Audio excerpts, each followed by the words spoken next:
Bonjour and welcome back to my extension. Okay, we're going to be looking for a builder.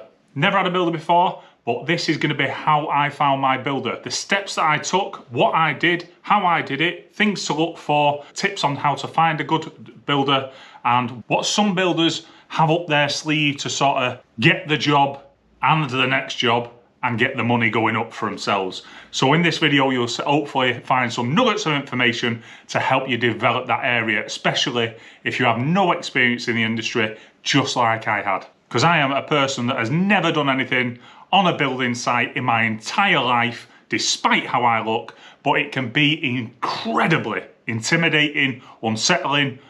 You're exposed, you're nervous, and you need to get this stage right because, let's face it, there's a lot of money going to go down in this. And if you've got the wrong person for the job, it can end up costing you more. You've all seen horror stories out there with builders putting up bad things, buggering off jobs, taking a deposit, running off. Basically, it's riddled full of wrong uns, the building trade, but there are some golden nuggets hidden within there. But generally, you have to ruffle through them to be able to find one. And I found an absolute pearler, to which I'm not going to name, I'm just going to call him Johnny B. Johnny's builder. So he's called Johnny B. But how did I find him? And what were the stages that I took on? Okay, so every job that I do in my life, or every project that involves people getting on board to help me develop the business in my personal life or anything like that, if I'm employing someone generally and I don't know the ins and outs of what they do and I need someone with better knowledge than I've got, I do the rule of 3. But with this, I did sort of the rule of 5 due to the fact it is a massive investment and I know nothing about what's going to go on. I'm basically trusting my gut and trying to educate myself in this process. But there is an amazing step that I took that sort of got me the perfect one. So firstly, as I said, I had 5, well it's actually 6 to be honest, that 5 of which came round. 1 just didn't turn up. So there's 1 off the bat, gone. The first 2 that I had round, quoted low, were very young, and it's nothing against young people, it's just I didn't feel like what they were saying represented their sort of feeling about everything. And when I collated it all, the information at the end, their quote was really, really low. And you know when something's too cheap, you just don't get it. It just isn't going to work out. And the vibe that I got off him was Jack the lad, sort of not really knowing what they're doing, just hoping to get what they want. And they just seemed happy-go-lucky type of guys. Not the type of guys I wanted knocking around my house with my beautiful wife in it and my kids knocking around the house. Because basically, we're going to be living in the house while we're extending it. So whoever's going to be working on, we're going to have a day-to-day feeling with. And the first two, the lads, nah, not for me then. And I'm pretty sure that they felt the same as well. Then I'd seen a van in the local area that did housing developments, so I rang him. He came round, but he was a nice guy, don't get me wrong, really nice guy. But what I felt his business model is he was the front, collated the information and then outsourced everything to everyone else sort of that he knew or he could get hold of and he could have. So I wouldn't have any understanding of who was working on the project, who I'd be working with, who I would see on a day-to-day basis, and it just all be outsourced by an expert, which in some areas, to be honest, can work, but it wasn't what I wanted. His quote was exceedingly high, very high in comparison to the other guys, the guys that I employed and the youthful guys. So that was the top end, and we got the bottom end. Then we had 1 recommended by the architect. And to be honest, he nearly got the job, this guy. He was a lovely, lovely man. His knowledge was brilliant. He was a nice guy. Came round with his wife. Lovely to speak to, lovely to talk to. Enjoyed his company. Felt like I could work with him. Great vibe. Price just a little bit high. When we were doing this, I wasn't quoting for the entire build because I'd broken the project into 2. So at this point, we're just doing the single story side.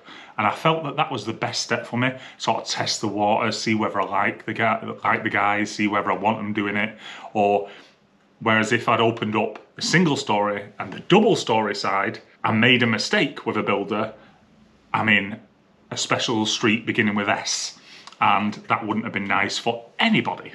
So I was sort of dipping my toe in with the single story side, which is still a substantial development that we're going to be doing. Then we had a no-show, and the no-show strangely came from the way that I would advise you to do it, which is to look around your local area. What I did is I got some information and I thought, right, I want a local builder in a local area that's done a good job. I'd look at it.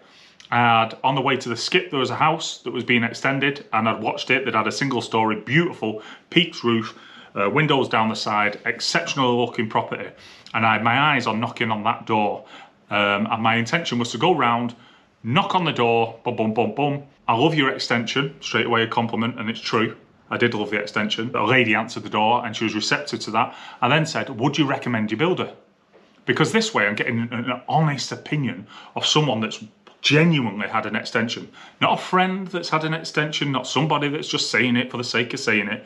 I'm going round and getting a direct opinion. And it is cringy. You go to the door, you knock on the door, and I'm like, oh God, who's going to answer the door? What are they going to think? What am I going to say? And anyway, this lady, strangely, we got on really, really well. And we knew a few people in common. We knew quite a lot of people in common. So that helped develop it because we're in the local area. And then she invited me into a house to show the extension, which was beautiful. So that's how I got this builder's particular number. But like I say, he did a no-show. No idea why. It just didn't work. But that method was reapplied into how I found my builder, which is Johnny B, Johnny's builder. And the method that I used was actually came about on accident. It's the same sort of thing as I've just used, but during COVID, we had a street party and was talking to a few neighbours that had had an extension I bumped into, and they also invited me round to their house at a later date to have a little look round at the extension. And I went into their house and it was mind-blowingly good. I remember walking in, I can still see it to this day. Two lovely neighbours, really close to us. And basically, we were invited into their property, looked around it, they recommended the builder, said he's lovely, he's a nice guy, he even fed the cat when they were away. He's a family guy, he's local. She shared a booklet with us, both of them, they were a couple, with a lovely little daughter. And they shared a booklet of the progress because they took pictures throughout the extension about what it looked like, how it felt, what it was like. And they said about this guy, Johnny B, about how great he was. He was like a one-man band sort of thing. Anyway, I rang him and I managed to get a day. I rang him, said I want him to come round and look at my plans. And he said, all right, then I'll make some time. I live in your local area. I'll come round soon. And then randomly, he just rang me one day, right, I'm round the corner now. I've just been quoting on another job. I'll pop round and see yours. All right, mate, came round. And straight away, as soon as I saw this guy with his beautiful eyebrows, his Sean Connery eyebrows, he wandered in. And we had a chat, and straight away in my gut, I felt like that this guy's a good one. And his quote was just below the architect's recommendation and above the two young guys, well above the two young guys. And it was structured in a way that I really liked that no one else offered. It was structured in a way that you're paying initial deposit, which was quite low, to be honest, lower than I expected. Then when you get to the damp-proof stage, you'll pay this. Then when you get watertight, you pay this. Then when we're ready to paint, because they didn't want to do the painting and the decorating and stuff, when it's ready to paint, RTP, that's when they conclude the deal and everything, or he would conclude the deal and everything would be done. I asked him a few questions, especially about the drain pipe that was the bone of contention that we'll see in the video. And each builder explained the solutions to that in a very different way. Some made it sound, oh, that's challenging, oh, that's difficult, oh, this is awkward. And Johnny Builder, he looked at it, went, yeah, it's a waste pipe, we'll just move it to the side. And we'll box it in. I'm like, right, okay. So he didn't put a drama about stroking his chin and thinking, yeah, I can upsell that, okay? So that's how I found my beautiful builder, and I absolutely love him. He's a brilliant guy, and like I say, he's happy with his workflow because he's a local lad that's got, to be honest, jobs up to his eyeballs because he's just happy in what he's doing. I remember coming down to see him when he's digging the footings out, and it was raining and he was down at the bottom. And I said, you all right, mate? Do you want to come in? Do you want a brew? Or anything? Oh, I made him a brew. Do you want to come in? He said, no, I'm happy as Larry down here. And some people, that's what you want, a builder that enjoys their job. And Johnny, he really, really, really enjoys his job. Not just that, he's got contacts as well. A good builder is like the centre of like a spider sort of thing. He's a glue to everything. He holds everything together. So a good builder will know good electricians, a good plumber, window company saved me a fortune on the bifolds. Hopefully I'll get in touch with Darren that provided the bifolds, and he'll have a link down below because he provided all the windows in it, and it was a great price, great quality. Even the feature length window was, when we had some neighbours around that were doing an extension themselves and we told them how much we were paying and they looked at the quality that we had, they were mind blown. So hopefully Darren will have a little link. Anyway, back to the builder. So we sorted that, and I was happy as Larry with Johnny Boy. But some things to avoid that I learned throughout the process, I'm going to quickly say now. Like, I suspect this is what the young ones were doing, was quote really low to get the job and then incrementally increase. Oh, this is increased because of this, or this is increased because of that, or that's increased, or this is increased. If you want that, then you'll need to pay more. They quote very basic with the idea of once they've got the job locked in and they've got you, which is just not a very nice way of doing it. My builder didn't do that. Even through COVID, we had to make a mild adjustment, and I say a mild adjustment, and he did not like doing it.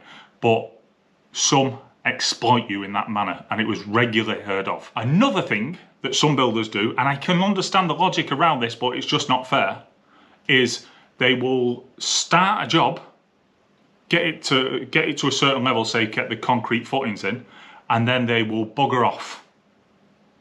So they will just literally like move on to the next job. So what they're doing there is they're locking in that job, getting that job done, going to the next job, locking in that job, and then coming back to this job some months after once they've done that job. So then they can, like a chain effect, you can sort of understand it from their perspective, because the working lads, they can't be definitive about when they'll finish because things happen. So you can definitely understand why they do that locking in process, but you do not want that. I would have hated somebody to do that to me. It would have drove me absolutely crazy. And make sure you ask them about the knock through. That is really important if you're knocking through to your house and living in it. You want that as late as possible, and that becomes evident in the following videos. And it's amazing to go back through this journey with you and share it. Some parts of it are, I mean, at the beginning you're just looking at bricks going up and stuff, but honestly, oh, it's absolutely amazing to go back and experience it with you guys, and I hope that you can learn something through what you're about to see with me. I'm not saying this is the definitive guide to building, this is just my experience. And a lot of people hide their experiences because of the mistakes they've made, or the bad people they've employed, or things going sideways. Like I say, the number one thing I'd say about your builder is, or no, two things. Firstly, they don't work like people do in offices 9 to 5. It's a graft, it's hard work. All right, so don't expect them to turn up, bang on time and be shoveling all day, because it's exhausting. Them concrete blocks weigh a ton. But the second thing is you want a good problem solver, because things pop up, okay? So try and find that good problem solver that doesn't over egg how big the problem is, so they can make a bit of money. Okay, so take care guys, and I hope that I enjoy this video, so I hope that you enjoy going back in time and seeing what it was like before we did the extension. Like, I'm sat in the single story side, and that's what's coming to you next. I'm sat in the corner of the single story side now, and it is magnificent, I'll be honest with you. It is beyond our wildest dreams, and to look back and see where we started with this is just crazy. Honestly, it's a journey of a lifetime, and that's why I'm sharing it with you. Me, my wife, and my 2 boys are blessed to be living in this house, and basically I hope you enjoy watching the journey too. Take care guys.